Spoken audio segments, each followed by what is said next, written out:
अमित शाह जी को खुद को, अगर वो एक कॉरपोरेशन का भी कभी चुनाव लड़ते, आडवाणी जी की सीट से लड़ते ना, सबसे पहले तो आरएसएस और बीजेपी वालों का बाइकआउट शुरू करना चाहिए। ये हवा में उड़ जाएंगे। अगर उसने पुराने टाइम में कुछ गलतियां भी की होंगी, अगर ये वादा करेगा दिल से कि वो बाबा साहब का संविधान मानेगा, सारी एजेंसीज मोसाद वगैरह सब ये अमित शाह जी के लिए काम कर रही हैं, तो ये सब एजेंसीज भी जो हैं देश के दुश्मनी का जो काम कर रही हैं उनको भी पीछे लगाएंगे। देश के जितने भ्रष्ट अधिकारी हैं, चाहे वो आईबी में हो, चाहे दूसरी एजेंसीज में हो, चाहे ईडी में हो, चाहे सीबीआई में हो, चाहे पुलिस में हो, ये सभी लोगों का, ये ताकत तो हम लोगों की है ना, ताकत तो देश की है, लेकिन ये देश की ताकत अपने दुश्मन जिनको ये मानते हैं, अब ये उद्धव ठाकरे जी के पीछे पड़े तो मुझे उनकी जान की सबसे ज्यादा चिंता है। सर, उद्धव ठाकरे जी की अगर बात करें तो हमेशा से उनकी बड़ी प्रशंसा की जाती रही है कि वो हिंदुत्व वाली पार्टी होने के बावजूद भी सभी को साथ लेकर चले, मुसलमानों को, दलितों को।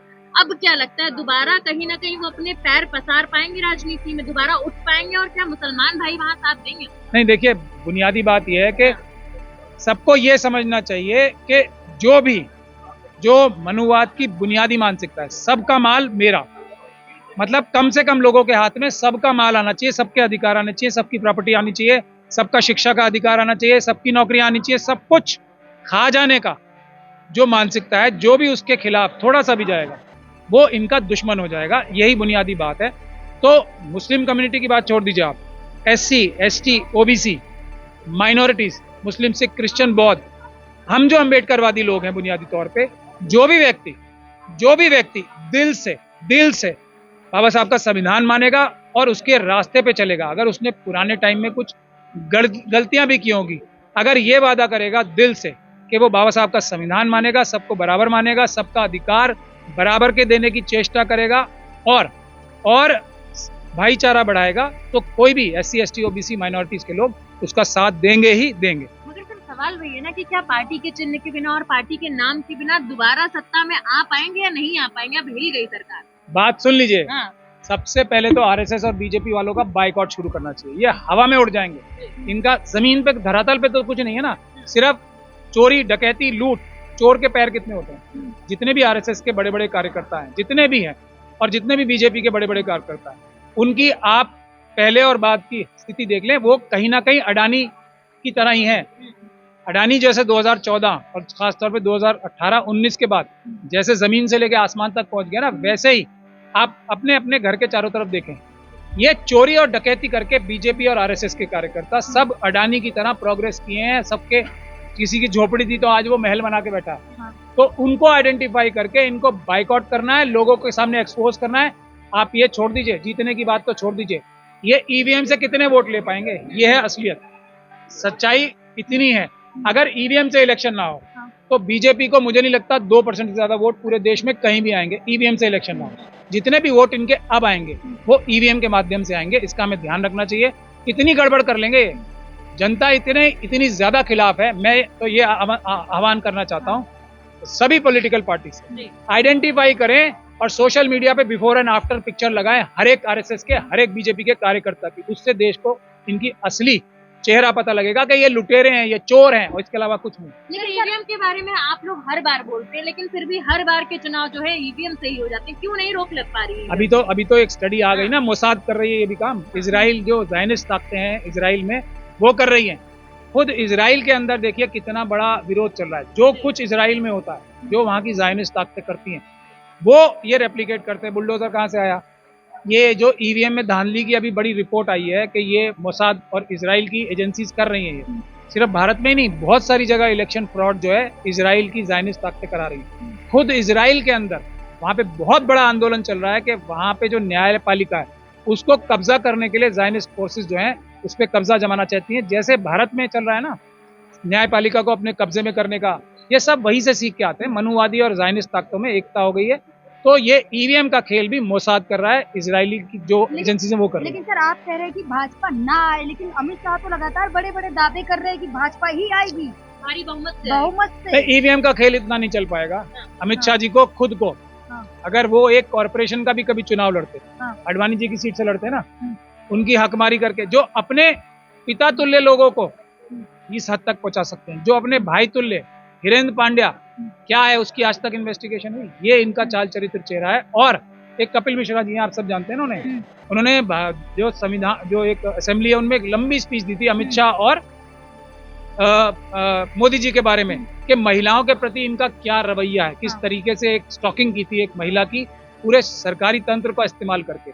उसी सरकारी तंत्र का इस्तेमाल करके ये जितने भी वोट आएंगे वो जनता के वोट नहीं होंगे, इनके होंगे कार्यकर्ताओं के, जो इनके पन्ना प्रमुख है। एक एक पन्ना प्रमुख को आइडेंटिफाई करना चाहिए हमें और देखना चाहिए कि उसने कितना माल चुराया और कितना माल दबाया। लेकिन सर आप शिवसेना की बात कर रहे हैं, लेकिन आप जो बात कर रहे हैं मीडिया में उससे बिल्कुल अलग दिखाया जा रहा है। क्रिमिनल मीडिया, मैं किसी क्रिमिनल मीडिया से बात किया, अभी सब थे ना यहाँ पे, इसी क्रिमिनल मीडिया से बात की मैंने, करता हूँ मैं इनकी नस जानता हूँ।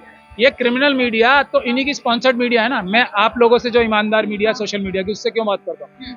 ये मुझसे इंटरव्यू मांगने आते हैं तो क्यों नहीं देता?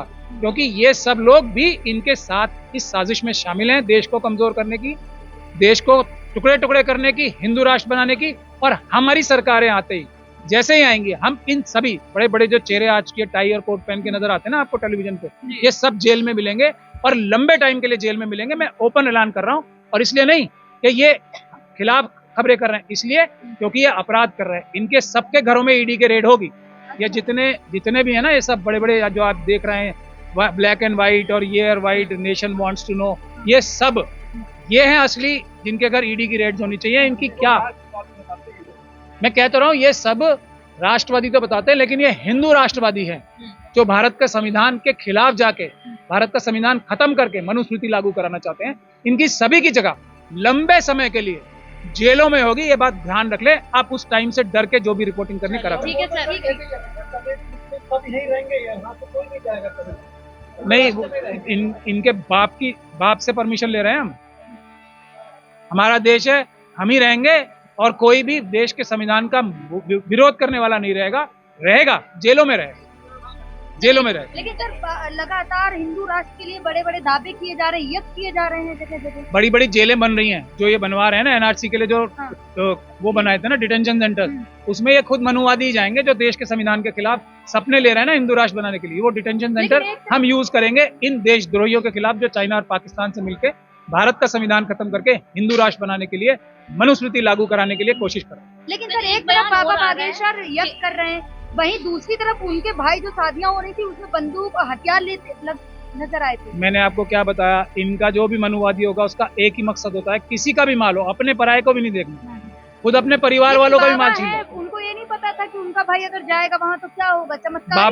बाबा ही तो भेजता है, कौन भेजेगा ऐसे काम करने के लिए? आप देखिए जो फिर वही बात आ गई, वो अम्बेडकरवादी हैं, SC ST OBC माइनॉरिटीज का कोई भी होगा, दलित और जो माइनॉरिटीज के लोग हैं वो तो अवर्ण है ना, हम लोग तो है ही नहीं। SC ST और माइनॉरिटीज तो है ही नहीं, जो OBC है उनको तो फिर भी ये शूद्र तो कह रहे हैं कम से कम, इनकी मानसिकता। लेकिन ये मानसिकता घिनौनी है, इस मानसिकता को खत्म किया जाएगा।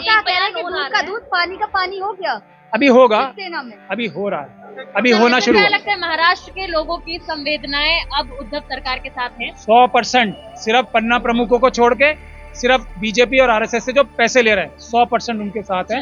हम लोग SC ST OBC और माइनॉरिटीज के लोग जिसके साथ जुल्म होता है उसके साथ खड़े होते हैं।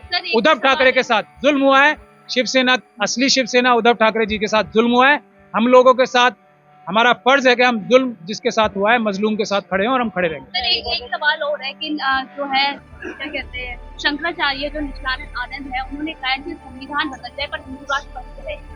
हाँ, वो जेल में रहेंगे बहुत लंबे टाइम के लिए, मैं यही कह सकता हूँ। संविधान नहीं बदलेगा, मनुस्मृति लागू नहीं होगी। बाबा साहब ने 1927 में जला दी थी, भूल जाएं हम।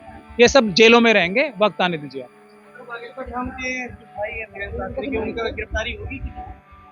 हम जब लोग सत्ता में आ जाएंगे, ये लोग ये इस डकैती के लिए नहीं, ये देशद्रोह के आरोप में जेल जाएंगे और लंबे टाइम के लिए जाएंगे।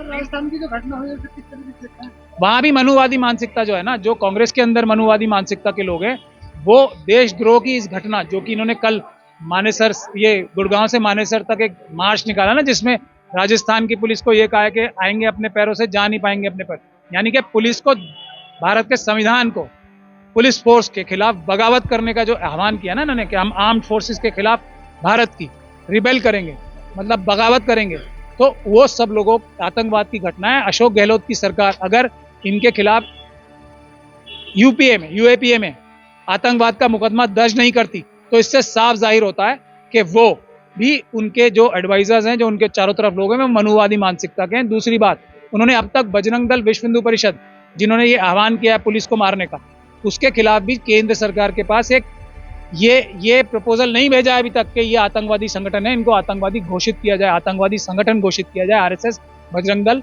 और विश्व हिंदू परिषद जैसे तमाम संगठनों, जबकि वो पुलिस को मारने की खुलेआम बगावत की बातें कर रहे हैं भारत राष्ट्र से। तो ये भी अशोक गहलोत साहब की गलती है बड़ी। सर, हत्या के जो आरोपी हैं उनके वो तो सोशल मीडिया पर उनके वायरल हो रहे फोटो में हथियार लेकर घूम रहे, लेकिन पुलिस गिरफ्तार तो मैं बोलते रहा हूँ, आतंकवादी संगठन राजस्थान की सरकार तो कर सकती है, उनको केंद्र में प्रपोजल तो भिजवा सकते हैं कि ये आतंकवादी संगठन है जो बंदूकें लेके घूम रहे हैं, जो ये कह रहे हैं हम राजस्थान की पुलिस को मारेंगे, राजस्थान की पूरी पुलिस को धमकी दे रहे हैं, तो ये आतंकवादी संगठन ही तो है। यही तो हम कह रहे हैं कि उनको चाहिए कि इनको आतंकवादी संगठन घोषित करने की प्रक्रिया चालू करें।